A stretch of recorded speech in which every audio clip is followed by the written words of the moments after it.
Typhoid fever. Typhoid fever কি বলেছে দেখ, its major symptom is a continuous fever which usually rises in the afternoon। ঠিক আছে? তো আকাঙ্ক্ষা মাইক্রোফোনটাকে অফ কর,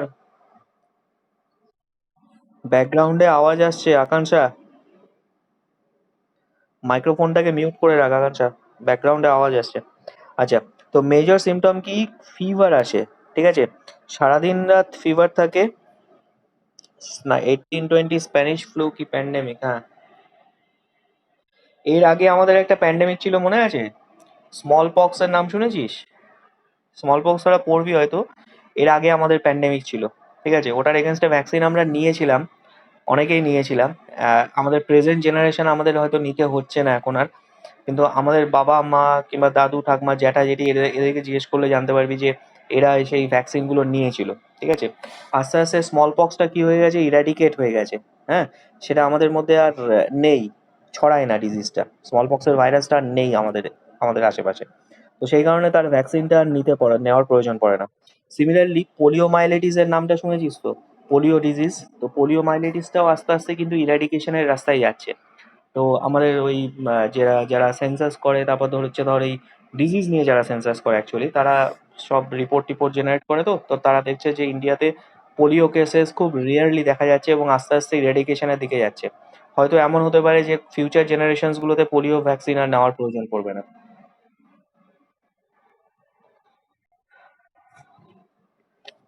তো এরকম ব্যাপারগুলো হচ্ছে। এখন প্রেজেন্টলি যেমন করোনা ভ্যাকসিন, করোনা ডিজিজের এগেনস্টে যে ভ্যাকসিনটা, সেই ভ্যাকসিনটা কিন্তু সবাই এখন হাঁ করে তাকিয়ে রয়েছে যে কবে এই ভ্যাকসিনটা বেরোবে, কবে আমরা ভালোভাবে ঘুরতে পারবো সবাই, এই লকডাউন মকডাউন সব উঠে যাবে, আমরা আমাদের মাস্ক পরার প্রয়োজন পড়বে না, এই জিনিসগুলো সবাই কিন্তু এক্সপেক্ট করছে। ভ্যাকসিন নিয়ে দেখবি বিভিন্ন জায়গায় নিউজ চ্যানেলস বল কি নিউজ পেপার বল কিংবা ধর গুগলে যে নিউজগুলো দেখায় সেই নিউজগুলোতে আয়, যেখানেই দেখবি দেখবি ভ্যাকসিনের একটা না একটা খবর থাকেই, ঠিক আছে? যে এখানে ভ্যাকসিনের এই ট্রায়াল চলছে, এই ভ্যাকসিনের এই ট্রায়াল চলছে, এখানে এখানে সাকসেসফুল হয়েছে, এখানে কিছু প্রবলেম অ্যারাইজ করেছে। তো এই ভ্যাকসিন যখনই আবিষ্কার হয়ে যাবে তখন কিন্তু আমাদের সবাইকে ভ্যাকসিন নিতে হবে। এবং আমাদের ফিউচারের যে জেনারেশনস গুলো হবে, মানে আমাদের বাচ্চা কাচ্চা যখন হবে, তোদের বাচ্চা কাচ্চা যখন হবে, সবাইকে কিন্তু ভ্যাকসিনস গুলো নিতে হবে। এবং হয়তো কিছু বছর আমাদের এরকম চালিয়ে যেতে হবে, ভ্যাকসিনস নিয়ে নিয়ে এরকম কিছু জেনারেশন হয়তো এরকম চলবে। যখন দেখা যাবে যে করোনা ভাইরাসটা আমাদের ইকোসিস্টেম থেকে আর আমাদের যে অ্যাটমসফেরিক লেভেল আছে সেখান থেকে যখন ইরাডিকেট হয়ে গেছে, তখন ভ্যাকসিনটা আর নেওয়ার প্রয়োজন পড়বে না।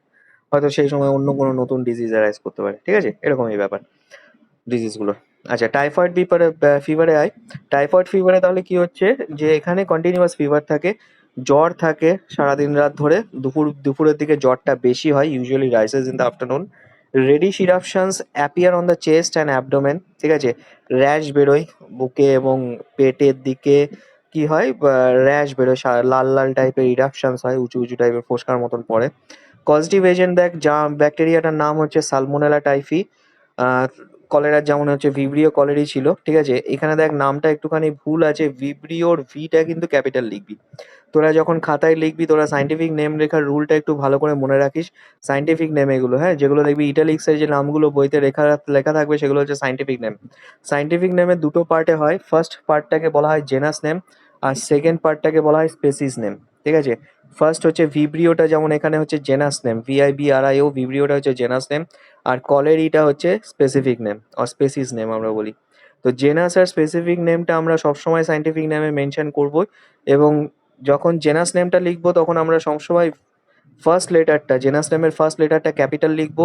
আর স্পেসিস নেমটা যখন লিখবো তখন তার ফার্স্ট লেটারটা স্মল লিখবো। এবং দুটোকে আমরা ইন্ডিভিজুয়ালি আলাদা আলাদা করে আন্ডারলাইন করব।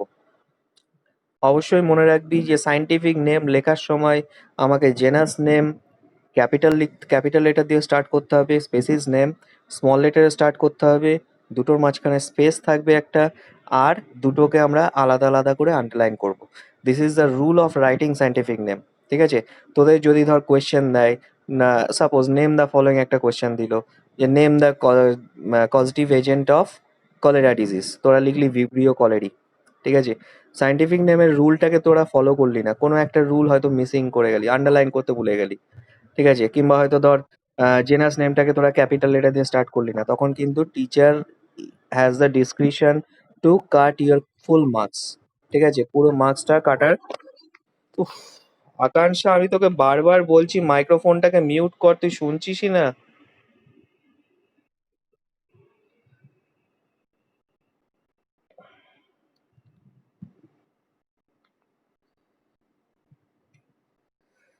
ঠিক আছে, বুঝতে পেরেছি সেটা তো। সাইন্টিফিক নেমটা অবশ্যই ঠিকঠাক করে লিখবি, কেউ গন্ডগোল করবি না, সাইন্টিফিক নেম লেখাটা খুব ইম্পর্টেন্ট এখানে, হ্যাঁ। আচ্ছা, টাইফয়েড ফিভার হচ্ছে সালমোনেলা টাইফি। বইতে যদি এটা ভুল থাকে ভিব্রিওর ভিটা ক্যাপিটাল করে দে সবাই। বইতে যদি ভুল থাকে ভিব্রিওর ভিটা ক্যাপিটাল করবি, ভি স্মল হবে না, এটা ভুল আছে বইতে, হ্যাঁ। এটা ঠিক করে দিবি।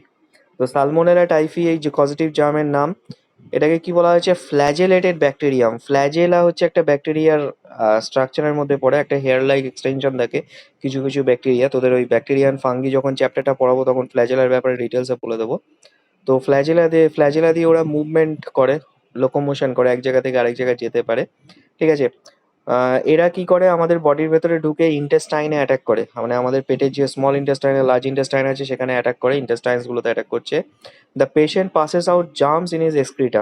ঠিক আছে, এরা যখন ফিসেস রিমুভ করে, মানে বডি থেকে যখন পটি করে অ্যাকচুয়ালি যদি আমরা বলি, তখন ওই পটির ভেতরে জার্মস থাকে, কারণ ইন্টেস্টাইন থেকে পটিটা রিলিজ হয়, তো ওখানে জার্মস থাকতে পারে। কিভাবে ছড়ায় দেখ, flies and direct contamination of the food and particularly of the milk spread the disease. ঠিক আছে, তো ফুড কন্টামিনেশন মিল্ক থেকে বেশি ছড়ায় এটা। The incubation period is about 7 to 12 days. After recovery in about 2 to 3 weeks, the patient is left very weak. Relapse is not uncommon. ঠিক আছে, আহ, মারাও যেতে পারে অনেক সময়। সাম পিপল আফটার রিকভারি আর carriers of the disease, they may still have the germs. ঠিক আছে, তো কিছু লোকজন রিকভারির পরও কিন্তু ওর ভেতরে জার্মসটা থাকতে পারে, তো তখন ওদেরকে কি বলা হয়, ক্যারিয়ার্স অফ দ্য ডিজিজ। হয়তো সিমটমটা থাকলো না, সেটাকে আমরা বলি হচ্ছে অ্যাসিমটোম্যাটিক ক্যারিয়ার্স। অ্যাসিমটোম্যাটিক মিনস যে জার্মসটা বডির ভেতরে রয়েছে কিন্তু কোনো সিমটম অ্যাপিয়ারেন্স হচ্ছে না। ঠিক আছে, যেমন হচ্ছে কোভিড-19 ব্যাপারে তোরা অনেক সময় অনেক নিউজ ডিসকাশনে শুনেছিস যে অ্যাসিমটোম্যাটিক ক্যারিয়ার্সের সংখ্যাটা অনেক বেশি। অ্যাসিমটোম্যাটিক ক্যারিয়ার্সের সংখ্যা মানে কি, অ্যাকচুয়ালি যে ভাইরাসটা কারোর বডির ভেতরে হয়তো রয়েছে, সেই ভাইরাস তার বডিকে সেরমভাবে অ্যাটাক করতে পারছে না, তার কোনো সিমটম অ্যাপিয়ার হচ্ছে না, কিন্তু সেই ভাইরাসটা সে অজান্তেই অন্য পুরো এনভায়রনমেন্টে ছড়িয়ে দিচ্ছে, অন্য পার্সন টু পার্সন সে ভাইরাসটাকে স্প্রেড করছে, তো সেটাকে বলা হয় asymptomatic carriers. Chloromycetin is a very effective antibiotic in treating the disease. Chloromycetin, এই নামটা মনে রাখবি।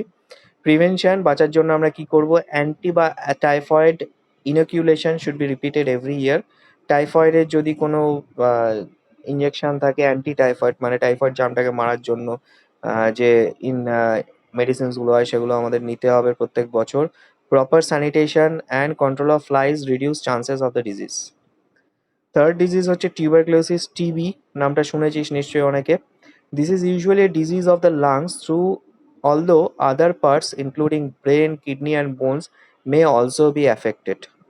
ঠিক আছে, তো বেসিক্যালি এটা মেনলি অ্যাটাক করে হচ্ছে লাংসে, আর তাছাড়া আমাদের ব্রেন, কিডনি, বোনস এগুলোতেও অ্যাফেক্টেড হতে পারে। It is caused by small rod shaped bacterium, microbacterium tuberculosis, নামটা মনে রাখবি। And spread by the sputum from the infected person. Sputum মানে হচ্ছে যেটা কফ, থুতু, সেগুলো থেকে এটা স্প্রেড করতে পারে। ঠিক আছে, যেটা অনেক সময় এখন শুনছিস লালা রস, ঠিক আছে, ওটাকে অনেক সময় স্পুটাম বলে actually. The germs may be carried out by air or dust. The incubation period is 2 to 10 weeks. In the body, the surrounding tissues form a kind of wall or the tubercle round the germs.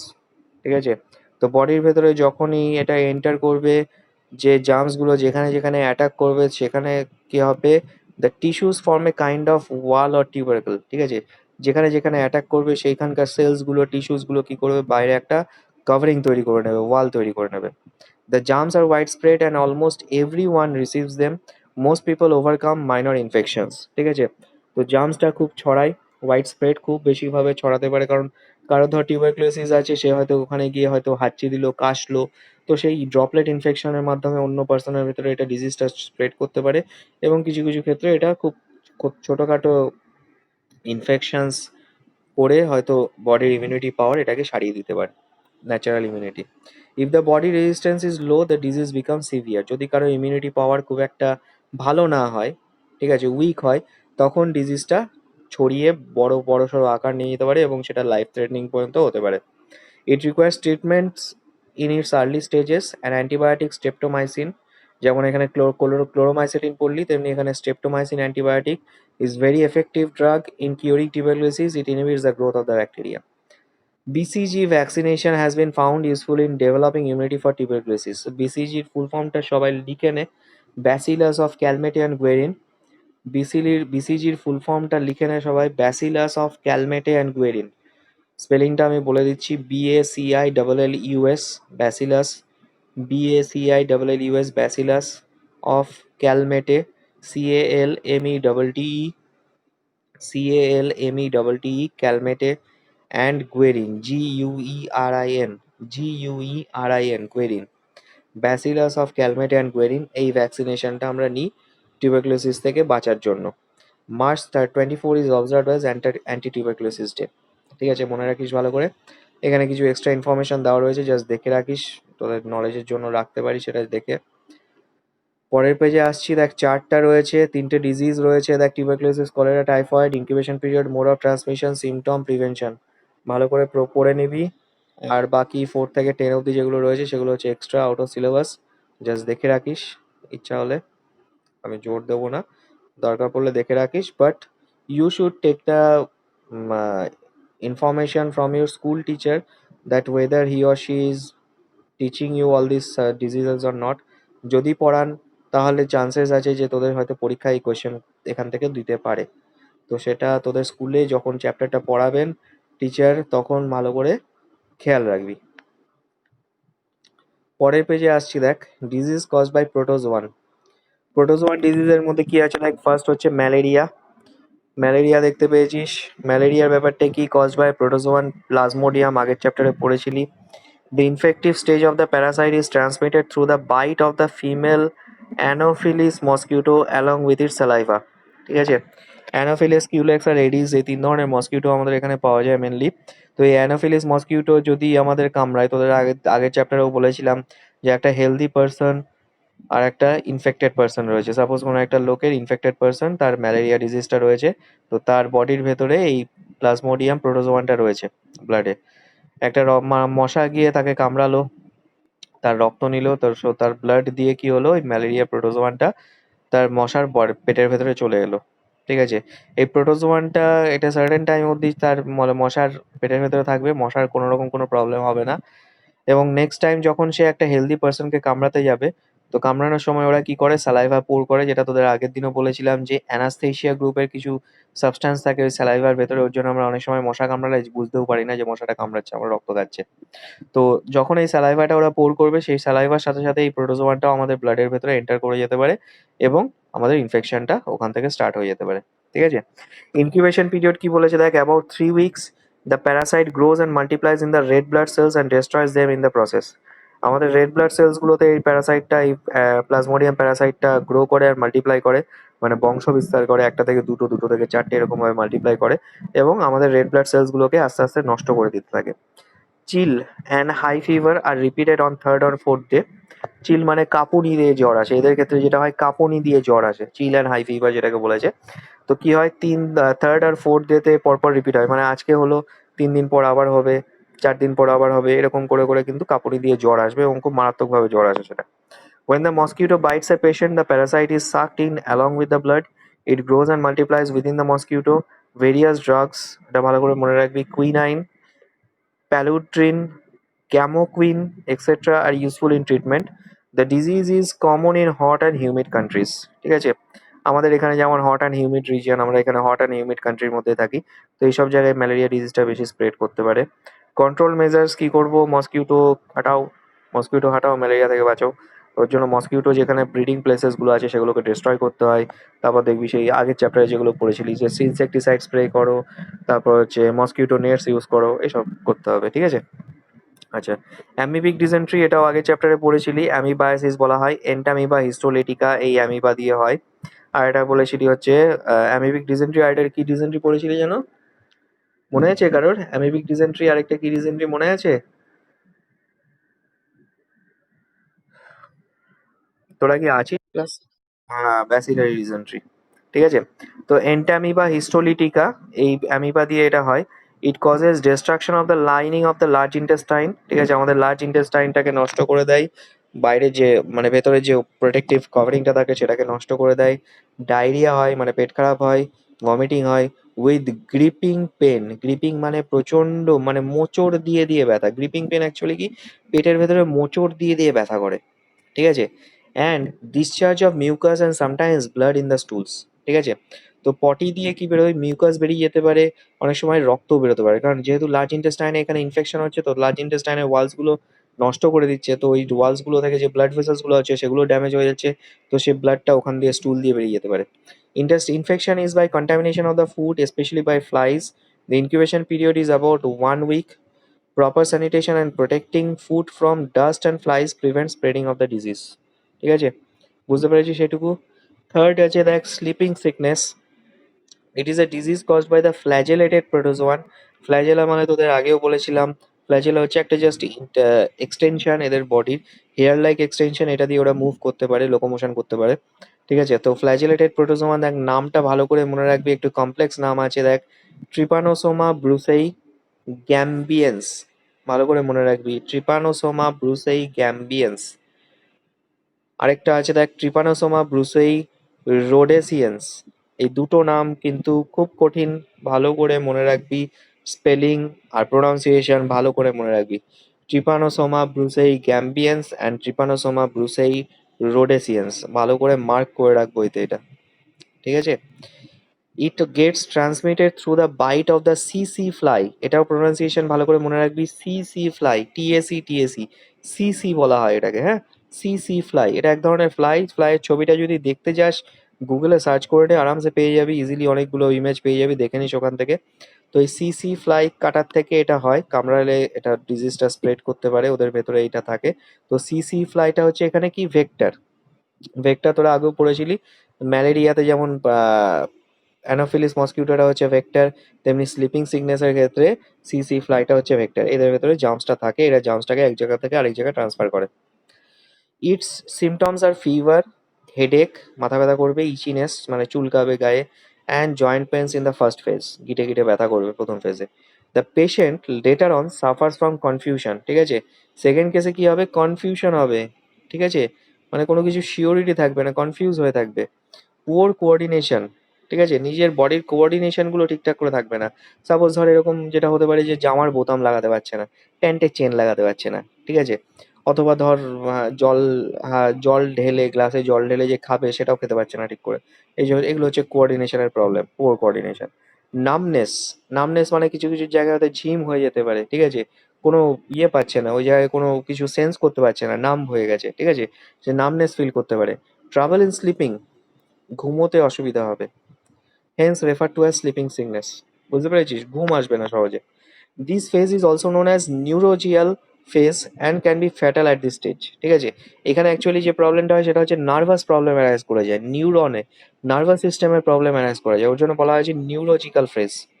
তো এটা অনেক সময় কি হয়ে যেতে পারে, মারাত্মক হয়ে যেতে পারে, কারণ নার্ভ সেল এমনই একটা সেল, আমাদের বডিতে যে নিউরনস গুলো রয়েছে, নিউরনস গুলো কিন্তু maximum neurons, most of the neurons আমাদের কিন্তু একবার যদি ড্যামেজ হয়ে যায় তাহলে কিন্তু সেটা নতুন করে আর তৈরি করা যায় না, ঠিক আছে? তো আমাদের নার্ভ সেল আর নিউরন যদি কোনো কারণে এই ডিজিজের কারণে ড্যামেজ হয়ে যায়, তাহলে সেটা যদি পার্মানেন্ট ড্যামেজ হয়, তাহলে সেটা কিন্তু অনেক সময় সারা জীবনের জন্য সাফার করতে হবে। ক্লিয়ার? বাঁচার জন্য কি করব, অ্যাডমিনিস্ট্রেটিং ড্রাগস লাইক মেটাসফল এক্সেট্রা, এগুলো আমরা অ্যাপ্লাই করতে পারি, ঠিক আছে? তো এটা হচ্ছে আমাদের ডিজিজ কজ বাই প্রোটোজোয়ান, একটু দেখে নিবি এটা। আমি পেজটা চেঞ্জ করে দেখি তো এখানে চার্ট দেওয়া আছে নাকি। চার্ট, চার্ট দেওয়া নেই, ঠিক আছে? আচ্ছা, আমি চার্ট পারলে পাঠিয়ে দিচ্ছি তোদের ক্লাসের পরে, ওটা একটু দেখে রাখিস। আচ্ছা, এরপরে যেটা আছে দেখ, প্যারাসাইটিক ওয়ার্মসের যে ডিজিজগুলো আছে, প্যারাসাইটিক ওয়ার্মসে কি আছে দেখ, ফার্স্ট হচ্ছে অ্যাসকারিয়াসিস, আর disease caused by the common round worm. Ascaris, round worm পড়েছিস মনে আছে? Round worm, platyhelminthes, nemathelminthes, এগুলো পড়বি 5 কিংডম ক্লাসিফিকেশনে, তোরা এর আগে ক্লাস 7-এ পড়েছিলি। তো এইগুলো, এই ওয়ার্মসগুলো এই ডিজিজগুলো কজ করে। মজার বিষয়টা হচ্ছে দেখ, এখানে দুটো অ্যাসকারিসের ছবি দেখিয়েছে, দেখতে পেয়েছিস? একটা ছোট একটা বড়। মজার বিষয়টা হচ্ছে ফিমেলটা কিন্তু এই ফিমেল ওয়ার্মসগুলো কিন্তু বড় হয়, দেখ কত বড়, আর মেল ওয়ার্মটা কিন্তু ছোট, ঠিক আছে? আর দুটো টেল এন্ড দুটো কম্পেয়ার কর, দেখ মেলের টেল এন্ডটা দেখ এরকম হুকের মতন, কিন্তু ফিমেলের টেল এন্ডটা কিন্তু অতটা হুক মতন নয়, ক্লিয়ার? তো এখানে ফিমেলস গুলো জেনারেলি বড় হয়, এরা ডিম টিম তো পারে এসব করে। Disease caused by the common roundworm Ascaris. Roundworm is an elongated cylindrical worm about the size of an earthworm. Females being slightly longer. The male can be recognized by a slightly curved hind end. ঠিক আছে, এই যে লেজটা, টেল এন্ডটা কি হচ্ছে, কার্ভিংটা বেশি থাকে। These worms may be found in the intestine where they absorb digested food from the host. ঠিক আছে, এই ওয়ার্মস গুলো কোথায় থাকে, আমাদের পেটের ভেতরে থাকতে পারে, ইন্টেস্টাইনের ভেতরে। এরা কি হয়, এরা জেনারেলি প্যারাসাইটিক ইন নেচার হয়। প্যারাসাইট মানে কি, আমাদের বডির ভেতরে থাকবে এবং এদের নিজস্ব কোনো ডাইজেস্টিভ সিস্টেম ভালোভাবে তৈরি হয় না। তো আমরা যে খাবারটা খাই সেই খাবারটাকে তো হজম করি, সেই হজম করা খাবারটারই কিছুটা পার্ট এরা খেয়ে নেয়, বুঝতে পেরেছিস? তো সেই কারণে এরা অনেক সময় প্যারাসাইটিক হয়, আর এদের নিজস্ব digestive system not well developed. কিছু কিছু ওয়ার্মসের ক্ষেত্রে এদের রেসপিরেটরি সিস্টেম পর্যন্ত ঠিকঠাক করে থাকে না, এরা অ্যানারোবিক কন্ডিশনসেও রেসপিরেশন করতে পারে।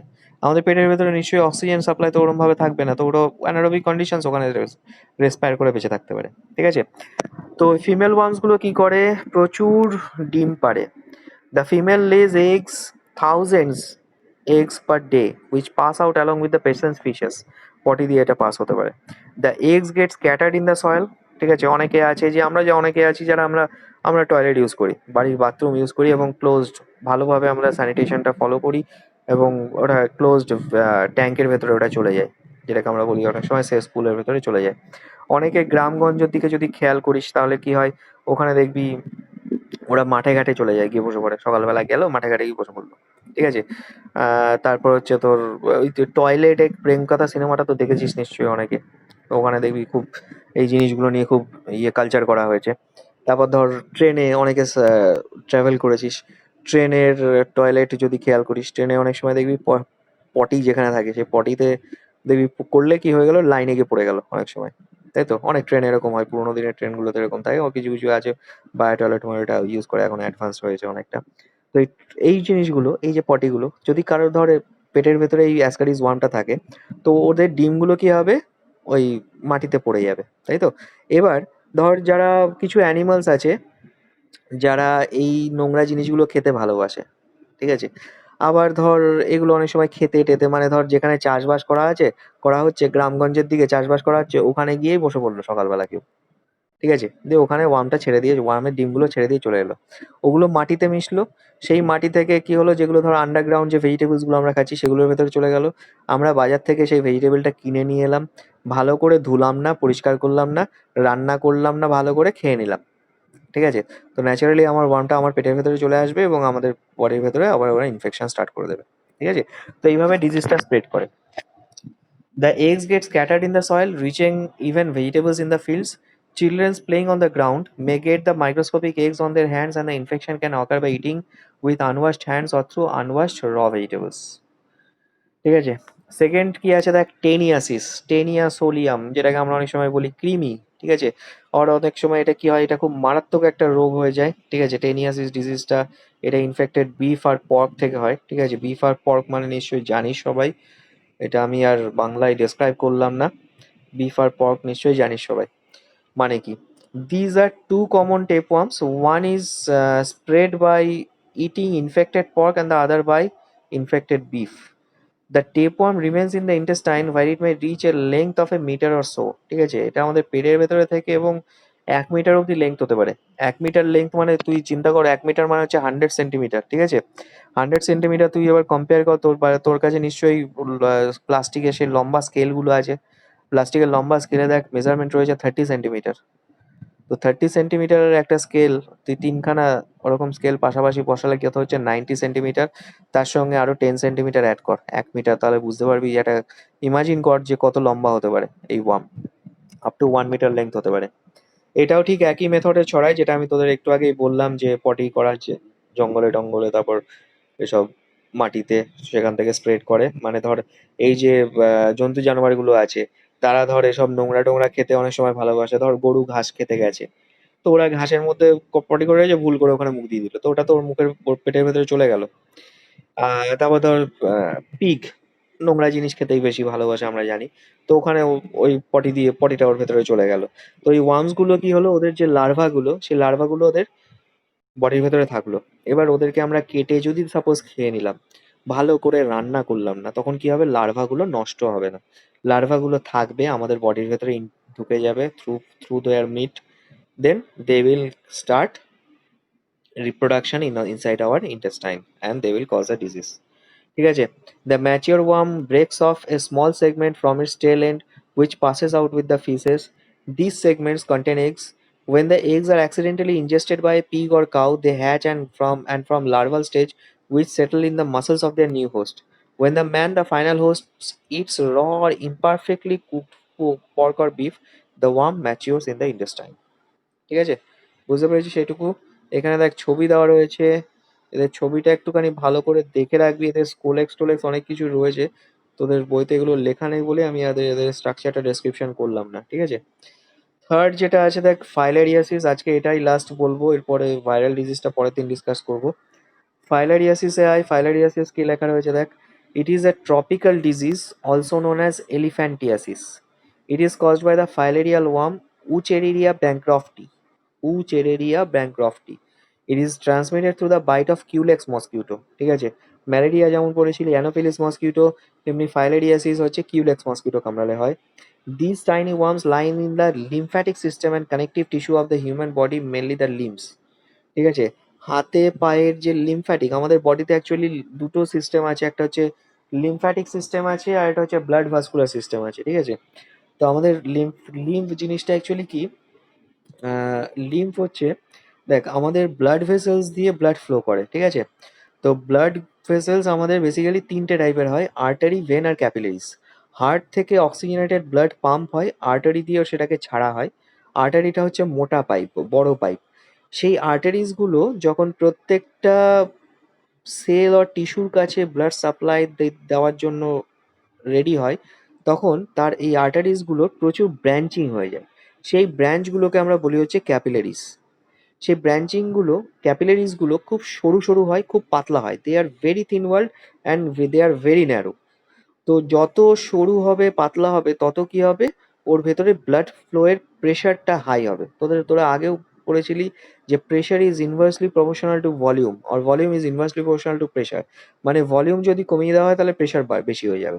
তো আর্টারি একটা মোটা পাইপ, ভলিউম বেশি, প্রেশার কম।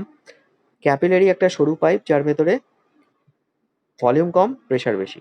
তো ক্যাপিলারিজ গুলো দিয়ে কি হবে, ব্লাডটা খুব হাই প্রেশারে ফ্লো করবে। তো যখন এই হাই প্রেশারে ফ্লো করে, তখন এই ব্লাড ভেসেলস গুলো থেকে, ক্যাপিলারিজ এর ওয়ালস গুলো থেকে কি হয়, ব্লাডের যে লিকুইড পার্টটা আছে, যেটাকে আমরা বলি হচ্ছে প্লাজমা আর কিছু ডাব্লিউবিসি, ওখান থেকে বেরিয়ে চলে আসে, ডিফিউজ আউট হয়ে চলে আসে। সেইগুলোকে বলা হয় হচ্ছে tissue fluid or interstitial fluid. এই টিস্যু ফ্লুইড আর ইন্টারস্টিশিয়াল ফ্লুইড পড়ে যায় একটা নোম্যান্স ল্যান্ডে।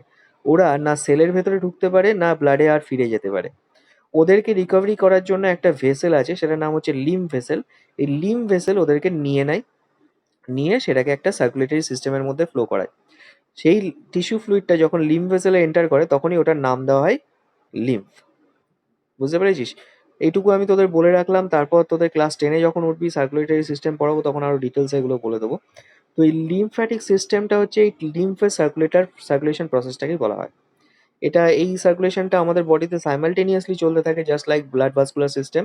তো এই লিম্ফ্যাটিক সিস্টেমে কি হয়, ইউচেরিয়া ব্যাংক্রফটি এই ওয়ার্মটা অ্যাটাক করে, নষ্ট করে দেয়, সেখানে সোয়েলিং করে দেয়। আর কি হয়, আমাদের যে কানেকটিভ টিস্যুসগুলো আছে, যেটা আমাদের হাতে পায়েগুলো আছে, কানেকটিভ টিস্যুস তোরা পড়েছিলি, ব্লাড পড়েছিলি, কানেকটিভ টিস্যুস, তারপর হচ্ছে বোনস, কার্টিলেজ পড়েছিলি, তারপর হচ্ছে ধর এদিকে তোর লিগামেন্ট, টেন্ডন, তারপর হচ্ছে এরিওলার টিস্যু, অ্যাডিপোস টিস্যু, এগুলো সব পড়েছিলি। তো এই কানেকটিভ টিস্যুগুলো নষ্ট করে দেয় ওরা। লেগস বিকাম সোলেন, এদের কি হয়, পাটা ফুলে যায়। Those of the elephant, hence the name elephantiasis. মানে হাতির যেমন পা মোটা মোটা থাকে, তেমনি এদেরও কি হয়, এই ওয়ার্মস গুলো বডিতে ঢুকলে কি হয়, লিম্ফ সার্কুলেশনটাকে গন্ডগোল করে দেয়। তো তো সেই কারণে কি হয়ে যায়, ওই জায়গাগুলোতে টিস্যু ফ্লুইড জমে যায়, সেলস গুলোর মাঝখানে টিস্যু ফ্লুইড জমে যায়। লিম্ফ সার্কুলেশন যেহেতু ড্যামেজ হয়ে গেছে, ওর জন্য টিস্যু ফ্লুইডটা লিম্ফ ভেসেলস গুলো নিতে পারছে না, সেই কারণে ওই জায়গাগুলোতে জল জমে যায়। বাংলায় আমরা বলি যে সেলের মাঝখানে জল জমে গেছে।